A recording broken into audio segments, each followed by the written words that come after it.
अस्सलाम वालेकुम grade 9 students. आज हमारा फिज़िक्स का यूनिट नंबर 6 का पहला लेक्चर है। जिस तरह से मैंने पहले आपके सामने वीडियो लेक्चर बनाए थे, तो हर लेक्चर के या हर यूनिट के लेक्चर के स्टार्ट में जो इसमें कॉन्सेप्ट्स और जो फार्मूलाज यूज़ होते हैं पहले वो बताऊंगा आपको, और फिर इसकी इंपॉर्टेंट एग्जांपल्स करवाऊंगा, और फिर उससे रिलेटेड न्यूमेरिकल प्रॉब्लम्स, और इस तरह ये सिलसिला आगे चलेगा। Let's start. आज का जो हमारा यूनिट नंबर 6 है, उसका टॉपिक का नाम है वर्क एंड एनर्जी। सबसे पहले देखते हैं कि इसमें कौन कौन से फार्मूलाज यूज होने हैं। सबसे पहले अगर हमें वर्क डन निकालना होगा तो वर्क डन निकालने का फार्मूला है F टाइम S। इसका क्या मतलब है कि अगर आपको फोर्स दी हुई हो और डिस्टेंस दिया हो तो दोनों का प्रोडक्ट लेंगे तो वो वर्क डन आ जाएगा।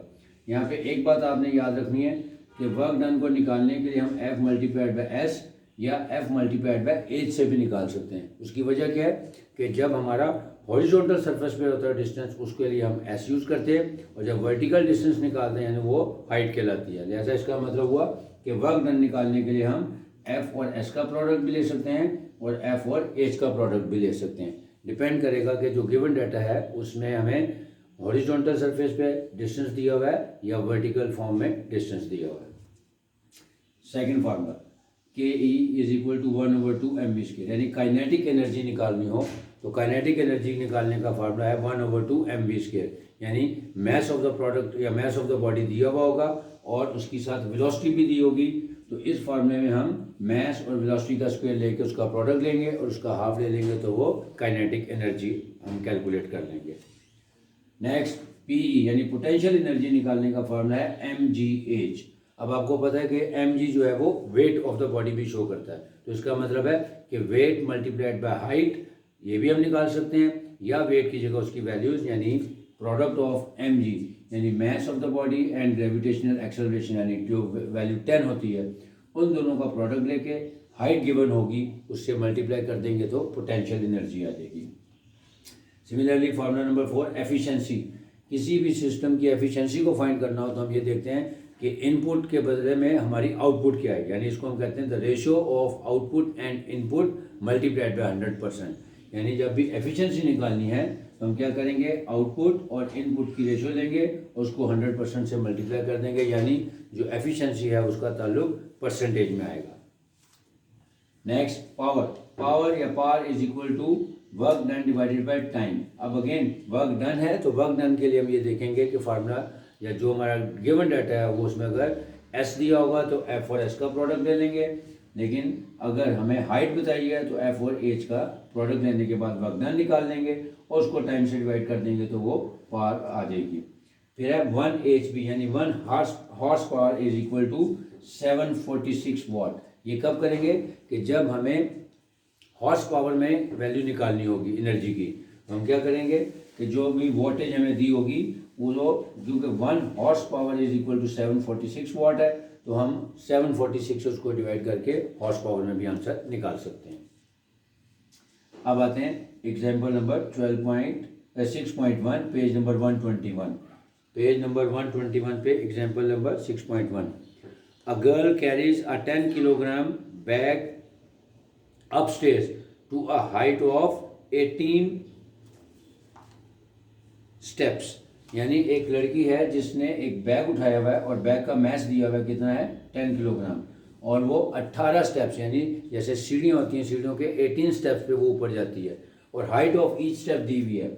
Height of each step is equal to 20 centimetre, यानी एक स्टेप 20 सेंटीमीटर का है तो टोटल नंबर ऑफ स्टेप्स कितने हैं 18। इसका मतलब है इन दोनों का प्रोडक्ट लेके हम हाइट देख लेंगे कि कितनी हाइट तक वो बैग को लेके गई है।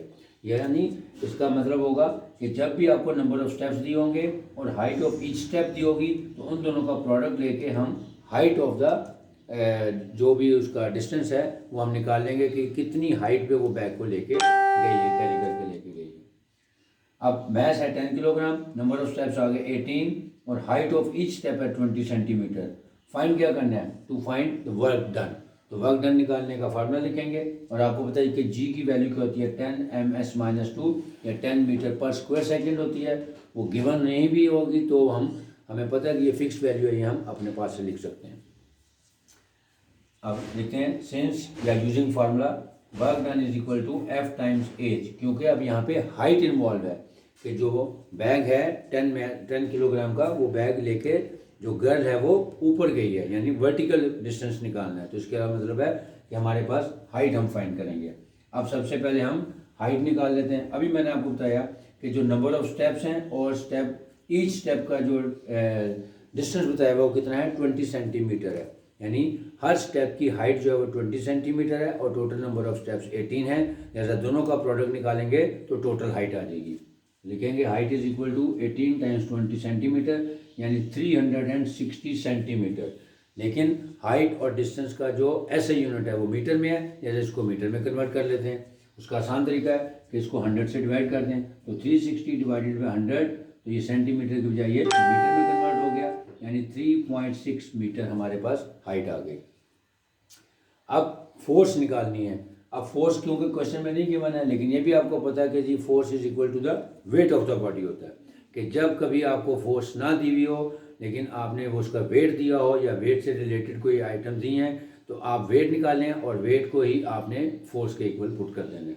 ये लिखा है force is equal to the weight of the body, और वेट का फार्मूला है mg, यानी product of mass and gravitational acceleration.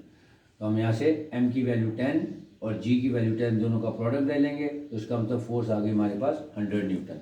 अब हम वर्क डन का फार्मूला लिखने के बाद इसकी वैल्यूज पुट कर देते हैं। So W is equal to F times H। अब फोर्स हमारे पास है 100 न्यूटन, यानी 100 आ गया, मल्टीप्लाइड बाय हाइट है 3.6, तो 100 मल्टीप्लाइड बाय 3.6, तो 360 जॉउल्स आ जाएगा। क्योंकि वर्क डन का जो यूनिट है ऐसा यूनिट वो है जॉउल्स, या एनर्जी का जॉउल्स होता है। लिखेंगे हेंस वर्क डन इज 360 जॉउल। अब एग्जाम्पल नंबर 6.2। अब 6.2 में क्या दिया है, पेज नंबर 122 पे, a stone of mass 500 gram strikes the ground, यानी एक स्टोन है जिसका मैस दिया हुआ है 500 ग्राम्स। क्योंकि आपको पता है मैस का जो ऐसा यूनिट है वो है किलोग्राम्स, तो इसको पहले हम किलोग्राम में डिवाइड कर लेते, कन्वर्ट कर लेते हैं। तो 500 को जब 1000 से डिवाइड करेंगे तो आ जाएगा 0.5 किलोग्राम, यानी मैस ऑफ द स्टोन आ गया 0.5 किलोग्राम। और जिस वेलोसिटी से वो चल रहा है या मूव कर रहा है, वो वेलोसिटी भी गिवन है, वो है 20 मीटर पर सेकेंड। फाइंड क्या करना है, काइनेटिक एनर्जी। तो काइनेटिक एनर्जी का फार्मूला लिखेंगे। काइनेटिक एनर्जी का फार्मूला 1/2 mv²। तो हमारे पास m की वैल्यू भी है और v भी दिया हुआ है, लिहाजा हम दोनों का प्रोडक्ट लेंगे, यानी m मल्टीप्लाइड बाई v²। तो इसका मतलब है उसका प्रोडक्ट लेने के बाद फिर उसका हाफ ले लेंगे, यानी फार्मूले के मुताबिक यूजिंग फार्मूला के ई या kinetic energy is equal to 1/2 mv²। अब 1/2 फार्मूले का है, m की वैल्यू आ गई 0.5 और v की वैल्यू थी 20, उसका स्क्वायर ले लेंगे। अब 20 का स्क्वायर लेंगे तो वो आ जाएगा 400। 400 का हाफ लिया तो आ गया 200 और उसका फर्दर हाफ लिया तो वो आ गया 100 joules. Hence kinetic energy would be 100 joules when the stone will hit the ground. क्योंकि क्वेश्चन में पूछा था कि जब स्टोन ज़मीन पे गिरेगा या ज़मीन से टकराएगा, उस वक्त जब उसकी वह उससे टकराएगा तो कितनी अमाउंट की काइनेटिक एनर्जी प्रोड्यूस होगी। तो kinetic energy would be 100 joules when the stone will hit the ground. तो जब वो हिट करेगा तो उस वक्त काइनेटिक एनर्जी पैदा होगी 100 joules. Next page number 124, example number 6.3। अब एग्जाम्पल नंबर 6.3 में क्या कहता है कि a body of mass 50 kilogram is raised to a height of 3 metre. यानी अगेन कि एक बॉडी है जिसका मास दिया हुआ है 50 kilogram, raise to a height, यानी उसको किसी हाइट पे लेके जाया गया और हाइट कितनी है 3 मीटर्स।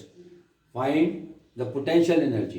पोटेंशियल एनर्जी फाइंड करनी है। अगेन पोटेंशियल एनर्जी का अगर आप फार्मूला देखें तो मैंने लिखा है mgh, यानी अगर आपको मास ऑफ द बॉडी पता हो, ग्रेविटेशनल एक्सेलरेशन की वैल्यू 10 मीटर पर स्क्वायर सेकेंड होती है और हाइट गिवन हो, तो इन तीनों का प्रोडक्ट लेंगे तो वो पोटेंशियल एनर्जी आ जाएगी। यही लिखा हुआ है गिवन में, m is equal to 50 kilogram, height is equal to 3 metre and g की वैल्यू है 10 मीटर पर स्क्वायर सेकेंड। टू फाइंड आ गया potential energy using formula potential energy is equal to mgh। अब तीनों वैल्यूज को पुट कर देते हैं। 50 टाइम्स 10 टाइम्स 3 यानी 1500 joules. Hence the potential energy is 1500 joules. उसी पेज पे नेक्स्ट एग्जांपल है example number 6.4। A force of 200 newton act on a body of mass 20 kilogram. यानी अब हमें फोर्स भी बताई गई है और मैस ऑफ द बॉडी भी बता दिया है कि एक बॉडी है जिसके ऊपर 200 न्यूटन की फोर्स अप्लाई कर रहे हैं और उस बॉडी का जो मैस है वो है 20 किलोग्राम और जो स्पीड है वो भी गिवन है। स्पीड कितनी दी हुई है, यानी वेलोसिटी दी हुई है 50 मीटर पर सेकेंड। इसका मतलब है अब फाइंड क्या करना है, टू फाइंड एस यानी distance travelled by the body.